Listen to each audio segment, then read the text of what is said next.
Hi, I've been nominated, I guess, by Marcus Deluxe, who is by far the most comfortable and luxurious of the Marcuses that I interact with on social media, to do this coffee and guitar talk thing. So that's what we're doing. I don't have coffee, I just have water. And I kind of barely have a guitar. Where do I start with this? Well, I don't repair people's guitars, and the reason I don't do that is because I don't like messing around with, I guess, things that I haven't intentionally made. I don't want to have to deal with other people's design choices and things like that. And also, refretting, etc. is a bit of a pain in the... But I like to make guitars from new, and the guitars that I like to make, I guess like any luthier, are very, again, lost for words. You try and make them as nice as you possibly can. And so it's interesting, I guess, coming from that angle, for me to choose this guitar to talk about today. This is an Epiphone Firebird, and the story behind it is I used to be a guitar tech many moons ago, and that's kind of how I got my experience. I was on the road somewhere, who knows where, and I saw this in a music store. I'd gone in to buy some strings because the band had gone through way more strings than I had anticipated. So I went in and got some more strings, and I saw this hanging on the wall, and I thought, I'm interested. So I picked it up and had a play, and I'll talk about the features in a minute. But the thing that drew me to this guitar the most initially was the fact that it's quite big. I'm 6'2", and so when I play a Strat, sometimes they can look a little bit like a ukulele on me, and so I wanted something that was bigger, that felt a little bit more like a bass guitar kind of feel. And obviously this isn't as big as a bass guitar, but it's as close as I was going to get without going baritone or extended range or something like that. So I really liked how big it was. I love sunbursts. I just remembered that bit, so I had to say I love sunbursts. And the other thing that really drew me to it was the fact that it isn't an Explorer, because at that time I was all about Explorers. And so this was kind of like, without going full Washburn A10 kind of route, this was kind of Explorer-y a little bit. It had some, has a wing here and all of that kind of carry on. Reverse headstock is cool. So yeah, I was just kind of drawn to it. It kind of made me feel, as historically inaccurate as this is, it made me feel like this was kind of like an older style of a guitar than the Explorers that I was so enamored with. Whereas, of course, the Explorer and the Firebird and the V and I think the Modern were all designed by Ray Dietrich, who was a car guy. I can't remember which car manufacturer he was working for, but he was pulled in by Gibson, and he was the guy who created a lot of these really iconic Gibson shapes. So I saw this guitar, I picked it up, and I had to play on it, and I thought, okay, this is cool. It feels nice. It's got what feels like a very wide neck coming from a guy who normally does play Strat type guitars. Obviously it's a 24.75 inch scale as opposed to a Fendery 25.5 inch scale. It came standard with a Tune-o-matic bridge and tailpiece setup, and you can still see the posts for them here. And originally it had a different pickup here. I can't remember what the stock pickup was in it. There was definitely nothing wrong with the stock pickup, but I had other plans. And so, yeah, I picked up this guitar, and then brought it back to the band and put it in the toast rack with the guitars that were being used for the show that night. And the singer for the band took a shining to it, and so she also played guitar. So she took it out and was basically the one who christened it for me, and she put a lot of miles on this guitar, which is great. I love that. And then somewhere along the line, I mean, it still has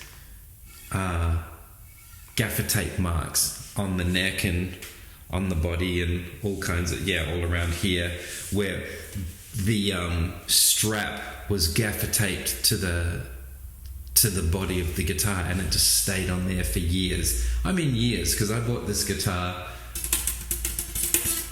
20 years ago. So that was the story. I bought it. It was a stock standard Firebird, and we had ourselves some times on the road. Eventually, the guitar fell out of the back of a touring van. The case exploded open and it hit the highway and just went all over the place. And so it lost a little bit of bark.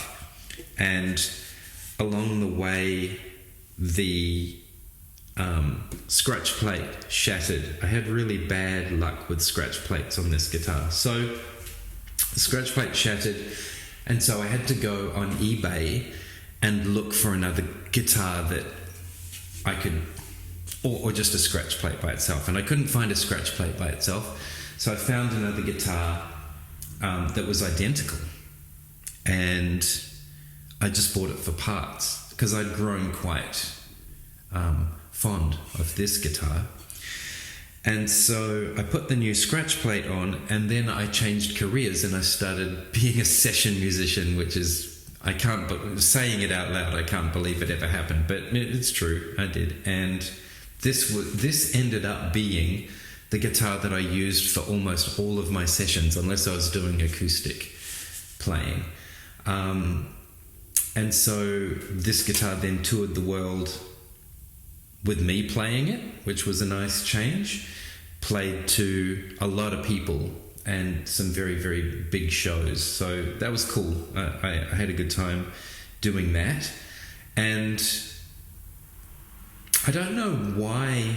Well, I do know why, actually. I was about to say I don't know why I always ended up playing this guitar when I was sessioning, but the reason was I had quite a few guitars that I'd built up by that stage, and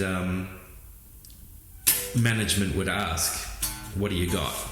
You know, what kind of guitar are you going to play? Because they'd look at your photograph and all of that kind of stuff. They'd look at your CV and see who you'd played with and what kind of styles you were good at and what kind of gear you had. And so obviously when they needed somebody who had a lot of tattoos and kind of had a big stage presence, that I got the call for that. And yeah, they requested this guitar pretty much exclusively, so this is the one. I guess it wasn't too pointy and metal, but at the same time it wasn't too pedestrian, you know. So that's why this guitar got a lot of outings in situations like this. Still, I wonder if you know how it really feels to be left outside alone when it's cold out here.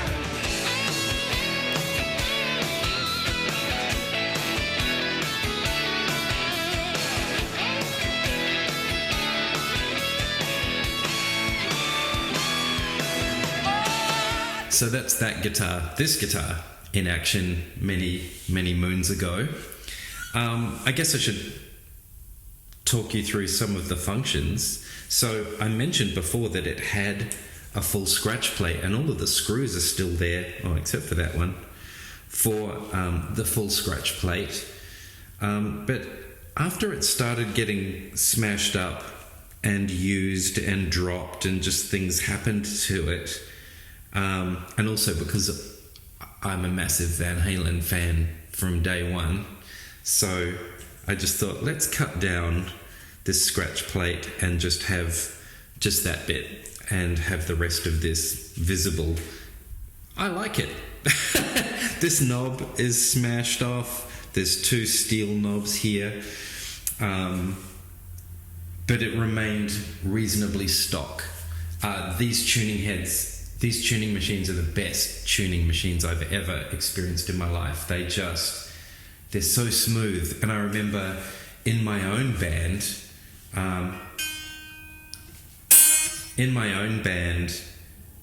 when I'd go to play this guitar at a rehearsal, if we took a break, I'd go back to play it and it would be horribly out of tune because our bass player used to love these tuning heads so much that she would just come and just play with them absent-mindedly whenever we'd have a break, and then I'd have to retune my guitar. So yeah, that's what happened with that. Then in 2006 I decided to start Temple Guitars, which is why you're here. And so this guitar became a bit of a test unit. I'd done some touring with Blink-182 in the past, and I ended up with 2 of Tom's Strats. I had a Daphne blue one and a Seafoam green one. The Seafoam green one I've kept, and it's my Strat. It's the one that I use for everything. I've put a Floyd Rose in it, a bunch of Texas Special pickups, and just basically gave it the SRV mod with a Steve Vai kind of wang bar on there, and I love it. I absolutely love it. But I took the pickup out of it. Obviously it didn't need the Seymour Duncan Invader that was in it, and somewhere along the line it ended up in this guitar. And so in the treble position you've got this cut your head off kind of humbucker, very high output humbucker, and then in the neck we've got the standard pickup that came with the Firebird, and that's a very blobby, round kind of neck pickup that almost has a kind of Strat-like characteristic to it, which is, I love it. I love the neck pickup on this guitar, just as a point of difference from Strats. You'll notice this whamelo, and that ended up on the guitar from an Ibanez. So this is an Ibanez tremolo, and it's horrible. It's horrible. I don't ever actually use it because the knife edges on it are made from substandard material, and so they've worn away pretty quickly. And I replaced the tremolo on the Ibanez that this is from. I replaced it with a much better model, and then I just had this lying around. So I thought, I need to learn how to route Floyd Rose type tremolos by hand, and so this was my test model for that. And so if we flip it round to the back, you can see I have successfully routed out a tremolo for it. You can also see my highly professional earth wire earthing the guitar to the output jack, and all of the guts of this are hanging out. I still have the original plate. I should put it back on. But this is one of those things that when you make guitars for a living, you have so many jobs to do on guitars that when it comes time to do those jobs on your own guitar, you just never find the time. You just never get around to it. So, standard Firebird neck pickup, Seymour Duncan Invader in the bridge, some strange Ibanez tremolo that I could not recommend to anyone, some original knobs, some Stu Mac knobs, a smashed up and cut down scratch plate. The original posts, like I said, are still there. It's lightly relict and its guts are hanging out. And there we go, handcrafted in Korea by Epiphone. Epiphone don't get much of a look in, I've found. People who are Gibson people tend to be very, very Gibson people, and I kind of see it this way. Fender has Squier, and why would you own a Squier when you can have a Fender? And that's a legitimate enough question. If you can afford, especially a USA Fender, why would you get a Squier? But the same can't be said for Gibson. If you can afford a Gibson, why would you want an Epiphone? Because Epiphone make some really great guitars. And so this guitar, for want of a better way of putting it, this guitar has kind of competed on a world stage and has played with, multi-platinum artists, and it's been great. This is a really great, solid, very solid guitar, and it sounds great straight out of the box. So yeah, Epiphone, they make really good guitars. I would definitely, if I was in the market for buying other people's guitars, I'd definitely look at Epiphone again. The weird thing that I find about this guitar is, and I'll zoom in, but this neck joint, or this shape of the neck, it feels very thin, although it isn't that thin, but it's just got this big flat area on the back and then this big solid heel joint on it. And it's quite ugly, but yet very utilitarian, because when you want to get up to these high frets and play, you've got full access because of the design of this. And, if it were up to me, I would love to sculpt that. And I mean, I could do it if I would ever get around to it, but I could sculpt that down. And I just don't understand why people with the tooling and the experience that Gibson had and has, I don't know why they wouldn't do something more organic and even stronger in this area. But having played it so much, I can't complain either. So that's my... it doesn't have strap pins anymore. I must have needed them for another guitar that I was making, and so I cannibalized it. I'm sorry. But this is my beat up old Epiphone, easily the ugliest, cheapest, most worthless guitar in the collection, and yet it takes its place among all of the others, and I love it just the way it is.